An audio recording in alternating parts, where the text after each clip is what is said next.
बोलते हैं हिंदुस्तान पे आप तमाम दर्शकों का स्वागत है। क्या कुछ हालात इस वक़्त हैं इज़राइल के भीतर? क्योंकि खबर ये भी आई कि बेंजामिन नेतन्याहू बंकर में ही रह रहे हैं, परमानेंटली बंकर में आ गए हैं, वहीं पर बैठक कर रहे हैं और वहाँ से बाहर नहीं निकल रहे हैं। जो इज़राइल की यरूशलेम की कोर्ट है, उसने समन किया और कहा कि आपको आना पड़ेगा। आप बाहर निकलिए, तो उनके वकील बोलते हैं कि बंकर में हैं, आपके यहाँ सुरक्षा नहीं है। ये चीज़ें वहाँ से खुलकर सामने आई। साथ ही अब ईरान और सऊदी अरब क्या करीब आ गए हैं? तो जो पूरा अरब लीग, जो मुस्लिम कंट्रीज़ हैं, क्या वो सब एकजुट होकर एक बात कहने लगे हैं कि भाई अब ये जंग रुकनी चाहिए या फिर पेच अभी भी बाकी है? वो मुखरता, वो ताकत मुस्लिम कंट्रीज़ क्यों नहीं दिखा पा रहे हैं, जितनी मुखरता या जितनी ताकत के साथ इस जंग के खिलाफ बोलना चाहिए था? हमारे साथ अमरीश मिश्रा जी हैं, उनसे हम जानेंगे कि दरअसल चल क्या रहा है माजरा? अमरीश जी, स्वागत है आपका। धन्यवाद, धन्यवाद। अमरीश जी, ये क्या कुछ चल रहा है इस वक़्त ये अरब मुल्क तमाम मुस्लिम कंट्रीज़ का मिलना, ट्रंप की शपथ से पहले-पहले क्या कुछ चल रहा है? वहाँ पर हुआ क्या है? ईरान के लिए क्या है वहाँ पर और इज़राइल के लिए क्या कुछ निकल कर आया है? देखिए, जो आपने बात सबसे पहले कही, नेतन्याहू असल में क्या है, बंकर में तो ख़ैर क्योंकि देखिए हम लोग ने शुरू से ही जब उनके घर पे हमला हुआ था सिसेरिया पे, हम लोगों ने बात की थी। अभी क्या है 2 दिन पहले फिर हमला हुआ है, 5 हमले हो चुके हैं सिसेरिया पे। कुछ एक उनका जो सीधे घर पे लगा था, 4 अगल-बगल। उसके अच्छा। अलावा जो उनका चीफ ऑफ स्टाफ है हलेवी, हर्ज़ी हलेवी, उसके ऊपर हमले हो चुके हैं। वो भी 70 सेकंड से जान बची थी, जब हमास ने हमला किया था। उसके बाद योवेस गैलेंट को इन्होंने हटा दिया है, जो इनका डिफेंस मिनिस्टर था, उसको लेके बवाल भी हुआ, सड़कों पे सेना भी आई, बहुत कुछ हुआ उसको लेके। अभी इन्होंने नया अपॉइंट किया है, ट्रम्प के प्रेसिडेंट मतलब प्रेसिडेंट इलेक्ट होने पे शपथ तो वो 20 जनवरी को लेंगे। उसके बाद भी ये नेतन्याहू ने इस तरह के बहुत सारे काम किए। कभी कहते हैं कि लेबनान में हम पीस चाहते हैं, मतलब हम वो सीज़ फायर चाहते हैं, समझौता चाहते हैं। फिर कहते हैं कि समझौता इसी आधार पे हो सकता है कि इज़राइल कभी भी घुसे वहाँ। या तो हिजबुल उनका 2 उनकी 2 शर्तें हैं इज़राइल की, या तो हिजबुल्लाह डिसबैंड हो जाए और लेबनीज़ सरकार हिजबुल्लाह को डिसबैंड कर दे, जो संभव नहीं है, क्योंकि लेबनीज़ सरकार का हिस्सा है हिजबुल्लाह। आप अपने ही एक हाथ को कैसे काट सकते हैं? क्योंकि हिजबुल्लाह के करीब मेरे ख्याल से 15 से 16 मेंबर ऑफ पार्लियामेंट है, 128 मेंबर्स का पार्लियामेंट है, ये लेबनान में, छोटा देश है। उसमें आप सोचिए करीब 15 से 16 हिजबुल्लाह के एमपीज़ हैं और जो हिजबुल्लाह का ब्लॉक है, मतलब हिजबुल्लाह प्रो हिजबुल्लाह पार्टीज़ का जो ब्लॉक है, उसकी मेजॉरिटी है। करीब 62 सीट्स हैं उनकी और उसमें आप 64 128 में 64 चाहिए आपको मेजॉरिटी के लिए। तो इज़राइल जो है वो इस बात पे अड़ा है कि हिजबुल्लाह अगर सरेंडर नहीं करेगा या हिजबुल्लाह को लेबनीज़ सरकार वो जब तक खत्म नहीं करेगी, तब तक इज़राइल को अधिकार होना चाहिए किसी समझौते में भी। अगर लड़ाई रोकनी भी है तब भी इज़राइल को अधिकार होना चाहिए कि हम कभी भी लेबनान के एयर स्पेस को वायलेट कर सकते हैं। अब ये कौन इस चीज़ को मानेगा? कोई कोई भाई लेबनान में 30% शिया, 30% सुन्नी, 30% क्रिश्चियन और उसी तरह से वहां पर सब बटा होता है। प्रेसिडेंट क्रिश्चियन होगा, प्राइम मिनिस्टर सुन्नी मुस्लिम होगा और पार्लियामेंट का जो स्पीकर होगा वो शिया होगा, जो कि है अभी बेरी। और जो प्रेसिडेंट है मिकाती वो सुन्नी है, सॉरी प्राइम मिनिस्टर सुन्नी है। प्रेसिडेंट की जगह खाली है, एक वहां पर अपॉइंटमेंट होना है किसी क्रिश्चियन लीडर का, लेकिन क्योंकि एक क्रिश्चियन लीडर या एक क्रिश्चियन वहां पर वहां की सेना के चीफ हैं, इसलिए प्रेसिडेंट का चुनाव करीब 3 साल से 4 साल से नहीं हो पाया और पार्लियामेंट ही वहां का प्रेसिडेंट चुनती है, वहां डायरेक्ट इलेक्शन नहीं होता है। तो ये जो पूरी चीजें हैं इसको लेके देखिए नेतन्याहू फंसे हुए हैं यहीं पर। एक चीज फंस अच्छा, इस बीच जो सूरत हाल ये है कि हिजबुल्लाह ने जो मार अपनी की है वो इतनी तेज कर दी है कि मतलब अविश्वसनीय है कि जिस तरीके से कल एक एक आप सोचिए कि करीब 40-45 किलोमीटर दूर लेबनान बॉर्डर से, मैं एक बहुत ही इंपॉर्टेंट एग्जांपल दे रहा हूँ, एक सेटलमेंट है, कारमाइल सेटलमेंट। वहां पर आईडीएफ के सोल्जर्स जो लेबनान में लड़ते हैं, मान लीजिए वो 15 दिन लड़े, 20 दिन लड़े या गाजा में लड़ते हैं, या मतलब महीनों से गाजा में, उनको वो छुट्टी मनाने जाते हैं कारमाइल सेटलमेंट। और कुछ लोगों के वहां मकान भी हैं, वहां रहते भी। और हिजबुल्लाह ने कल इतना बड़ा कार्बाइल सेटलमेंट, वहां पर सिविलियंस का ठिकाना अलग है, और ये बात कि वहां आईडीएफ के लोग छुट्टी मनाने जाते हैं, ये छुपी हुई बात है, ये कोई बात खुली हुई नहीं है। और ऐसा कैसे हुआ कि हिजबुल्लाह ने कल रॉकेट मारे कार्बाइल सेटलमेंट पे, सिविलियन एरिया पे एक भी रॉकेट नहीं लगा, ढूंढ के जो आईडीएफ के सोल्जर्स थे 2 मर गए।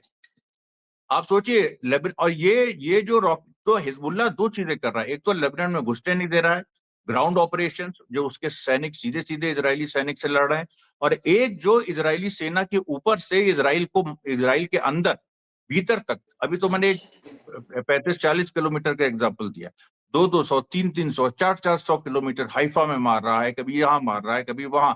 आज देखिए तेल नौफ जो एयरबेस है, जो करीब लेबनान बॉर्डर से 300 किलोमीटर पे, वहां मार दिया।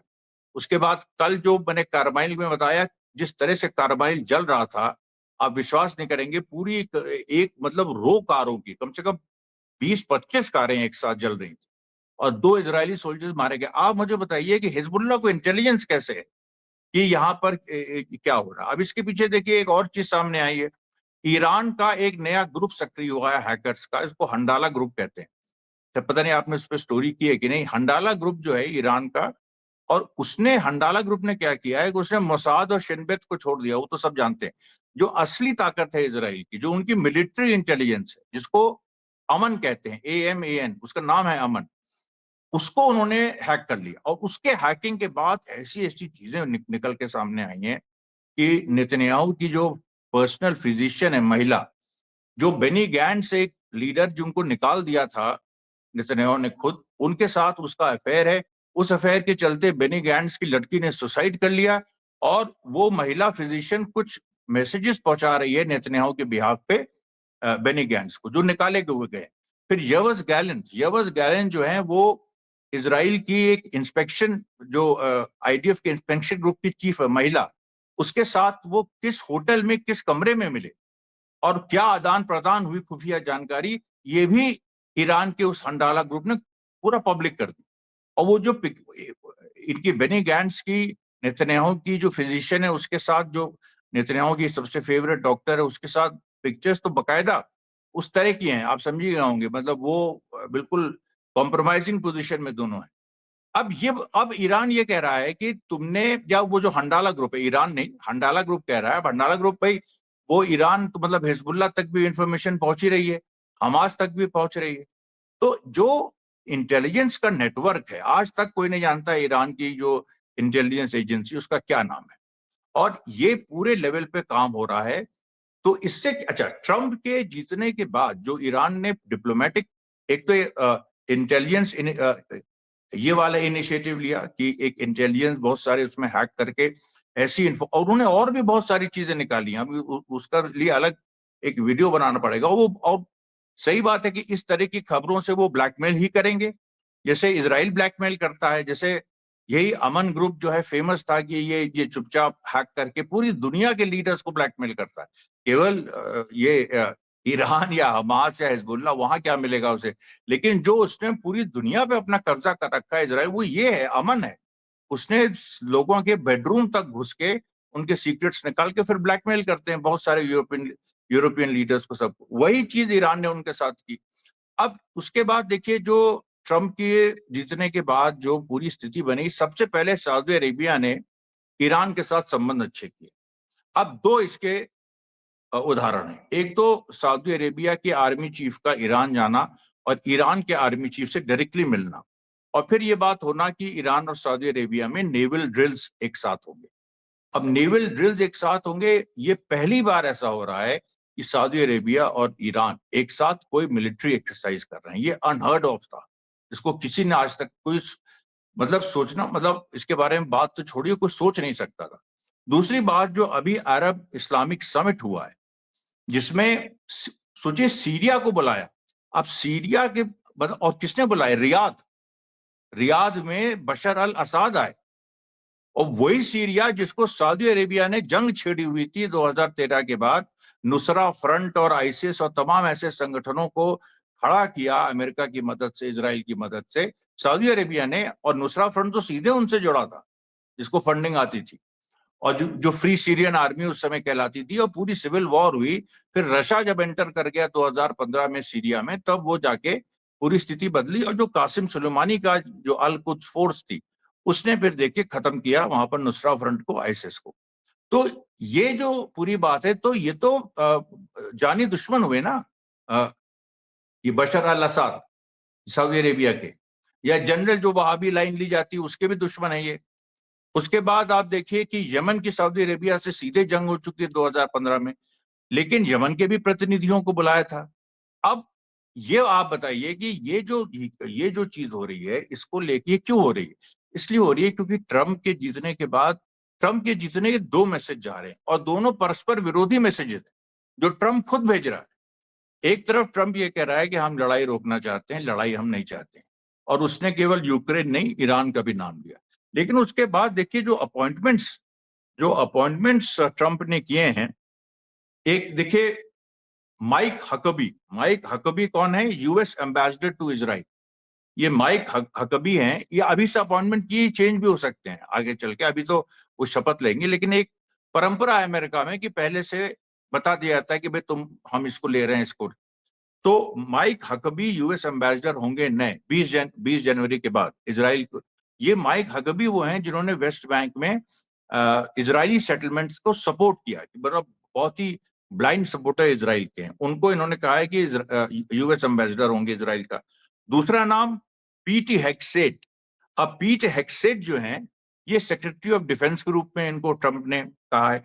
पीटी हेक्सेट वो हैं जिन्होंने कहा है कि जायनिज्म और अमेरिकनिज्म ये एक ही है, पूरा हम जायनिज्म को मानते हैं, जायनिज्म को ही हम आगे लेके चलेंगे, वो हैं ये पीट हेक्सेट, जो कि प्रो इजरायली है।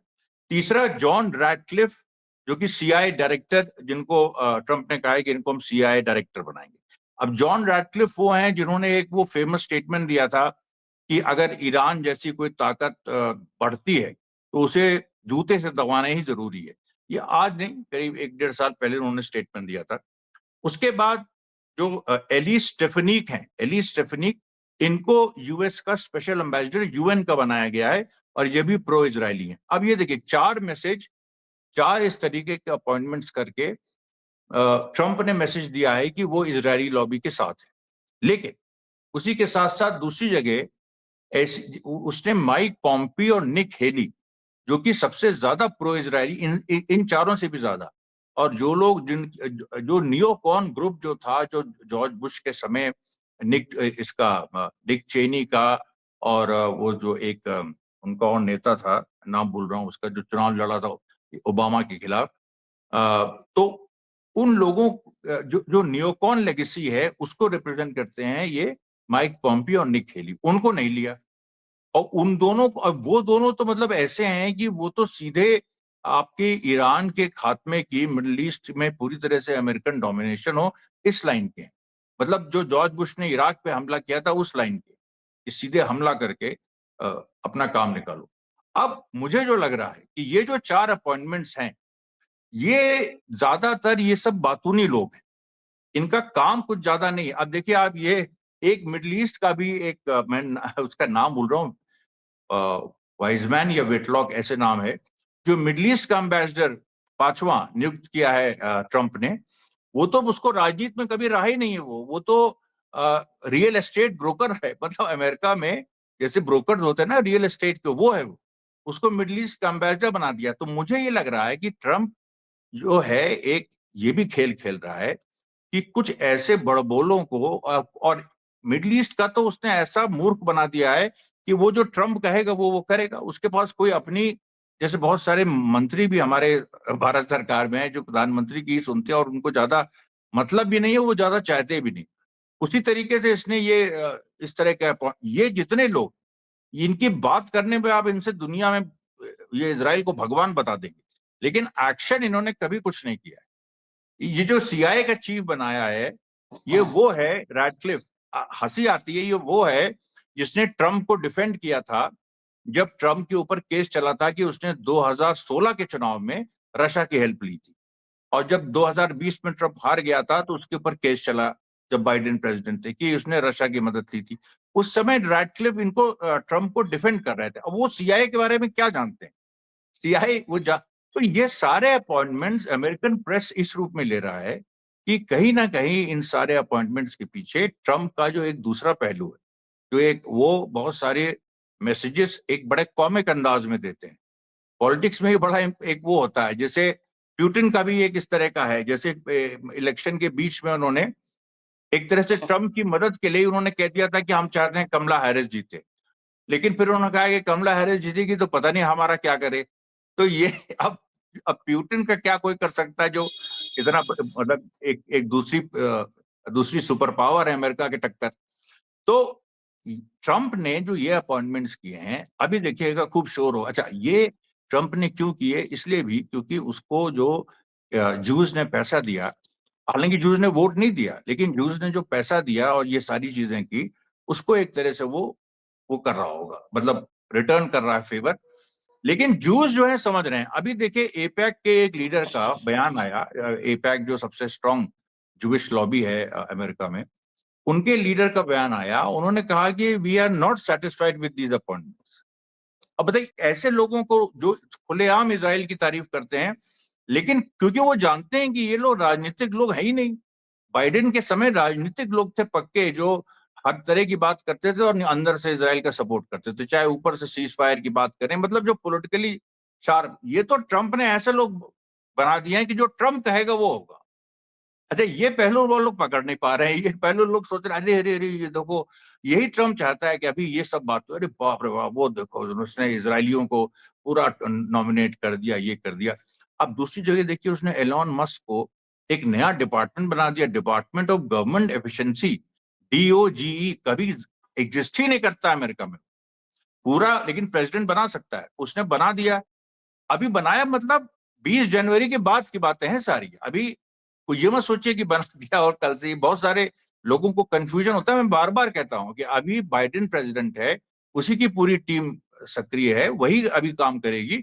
20 जून के बाद ये सारी चीजें होंगी। तो लेकिन ये इंडिकेशन है अब ट्रंप को। और एक ट्रंप का दोस्त है विवेक रामास्वामी। अब विवेक रामास्वामी कौन है? ये रिपब्लिकन पार्टी का है, जो ट्रंप के खिलाफ लड़ा था रिपब्लिकन प्राइमरीज में कि भाई हमको रिपब्लिकन पार्टी प्रेसिडेंट का कैंडिडेट बनाए। फिर वो बीच से हट गया। उसमें ये होता है कि भाई प्राइमरीज में की आपस में लड़ाई होती है, मतलब वोटिंग होती है, और उसमें फिर वो हट जाता है जो कमजोर होता है, तो वो हट गया। अब विवेक रामास्वामी और इनको ट्रम्प, ये एलोन मस्क को डिपार्टमेंट ऑफ गवर्नमेंट एफिशिएंसी। अब ये क्या है? ये ट्रम्प का डंडा है। वो जानता है कि एलोन मस्क वो खार खाए हुए है, और जो बाइडेन के एस्टेब्लिशमेंट में इसको भी बड़ा प्रोसिक्यूट किया, यूरोपियंस ने भी किया। जो उदारवादी तबका है तथाकथित, और जिस एक्चुअली उदारवादी कोई है नहीं, वो कहने के लिए उदारवादी है। देखिए उन्होंने जो गाजा में किया, इन्हीं उदारवादियों ने किया। ट्रंप इनसे चढ़ता है, क्योंकि ट्रंप के बेटे को भी इस तरह के आइडियाज कभी थे, और वो कहता है I lost my son to these liberal ideas. अब ये सॉरी, ट्रंप कह रहे हैं, मस्क मस्क के बेटे का भी इस तरह का वो हो रहा है कि मस्क ने अभी एक इंटरव्यू दिया कि I lost my son to these liberal ideas, इसलिए मैं एंटी लिबरल हूं। और एंटी लिबरल होने का मतलब यह है कि वो फेयर प्ले चाहता है, जस्टिस चाहता है, वो चाहता है। अब उनकी अलग दुनिया, उसके हिसाब से वो जो भी कर रहे हैं। लेकिन ब्रॉडली आप ये सोचिए कि ट्रंप जिस दिशा में जा रहा है, वो 1 जून ने पकड़ी। एक जूविश कॉलमिस्ट हैं टॉमस फ्रीडमैन, बहुत बड़े, बहुत ही मतलब मशहूर। न्यूयॉर्क टाइम्स, अच्छा न्यूयॉर्क टाइम्स दुनिया का नंबर 1 पब्लिकेशन है, सब जानते हैं। और न्यूयॉर्क टाइम्स को जूविश लॉबी चलाती है, ये भी लोग जानते हैं। और सबसे बड़ी, सबसे उसकी प्रतिष्ठा सबसे ज्यादा है, क्योंकि उसका ये और इस तरह की रिपोर्ट्स वो हर तरह की करती है, सच्चाई और अपनी इंटेग्रिटी के लिए जानी जाती। न्यूयॉर्क टाइम्स के जो एक कॉलमिस्ट हैं टॉमस फ्रीडमैन, उन्होंने कहा मैं समझ रहा हूं ट्रंप क्या कर रहा है। ट्रंप बेसिकली ये ऐसे माहौल बना रहा है कि नेतन्याहू से वो कहेगा कि देखो पैसा मत लो यार, पैसा हम नहीं दे सकते, तुम्हें जो चाहना है करो, तुम जो चाहते हो करो, तुम्हें जो चाहना है, तुम्हें तुम्हें तुम्हें जॉर्डन एनेक्स करना कर लो, तुम्हें वेस्ट बैंक एनेक्स करना कर लो, जाओ कर लो, हम कुछ नहीं कहेंगे, लेकिन हम मदद भी नहीं करेंगे। अब इसमें क्या होगा? जब इसमें अब वही देखिए सऊदी अरेबिया से जुड़ जाता है मामला। इसमें यह होगा कि जो अगर इजराइल को अकेला छोड़ दिया अमेरिका ने इस तरह भी कि तुम जो चाहे कर लो, तो इजराइल तो घिरा है चारों तरफ से ना, फिर सारे अरब देश एक हो गए तो क्या होगा? ये तो ट्रम्प जो है बेसिकली इजराइल नाम की समस्या से, मेरा ये आकलन है, पल्ला छुड़ाना चाह रहा है। उसके वो बहुत मुश्किल काम है, उसके पीछे 10 लोग, लेकिन आप ऐसे ऐसे लोगों को अपॉइंट आप कर रहे हैं, मतलब जो हास्यास्पद है। एक आदमी जो प्रॉपर्टी का काम करता है उसको आपने मिडिल ईस्ट का एम्बेसडर बना दिया, उसको कुछ नहीं पता, सब जानते हैं, लेकिन वो वही करेगा जो ट्रम्प कहेंगे चुपचाप बैठो यहीं। ये जो ब्लिंकन घूमते थे और बहुत जो हॉचस्टाइन इस समय जो अमेरिका के मिडिल ईस्ट एम्बेसडर है, इतना दौरा कर रहे हैं, लेबनान में सीज फायर करवा रहे हैं, वो कहेगा चुपचाप घर बैठो अपना काम देखो, मैं सब करूंगा। तो ये जो ठीक। सारी चीजें हैं, ये देखिए टॉमस फ्रीडमैन की बात बहुत सही है कि नेतन्याहू से ये कहेंगे तुम्हें जितनी किलिंग करनी कर लो, तुम जो चाहे तो कर लो, लेकिन मैं इंटरफियर नहीं करूंगा, मैं इंटरफियर नहीं करूंगी। ये मत सोचना कि अगर ईरान ने हमला किया तो मैं इंटरफेयर कर लूं, नहीं। तो ये बहुत महत्वपूर्ण बात है। यहां पर जाके जो कि अब दुनिया में किस लेवल जियो पॉलिटिक्स में जो दिमागी काम होता है, जो दिमाग से पूरा एक ठीक। पूरी दुनिया चलती है, दुनिया की राजनीति, उसमें जो दांवपेच होते हैं, देखिए उसका ये बहुत बेहतरीन नमूना है। और इसमें ईरान की कामयाबी यही है कि उसने ऐसा माहौल बना दिया है कि अब वो अरब मुल्कों के पास कोई चारा नहीं है ट्रंप के जीतने के बाद कि ईरान के वो करीब जाएं। They have no other alternative. बहुत शुक्रिया अमरीश जी, बोलता हिंदुस्तान के साथ जुड़ने के लिए बहुत शुक्रिया। Thank you sir.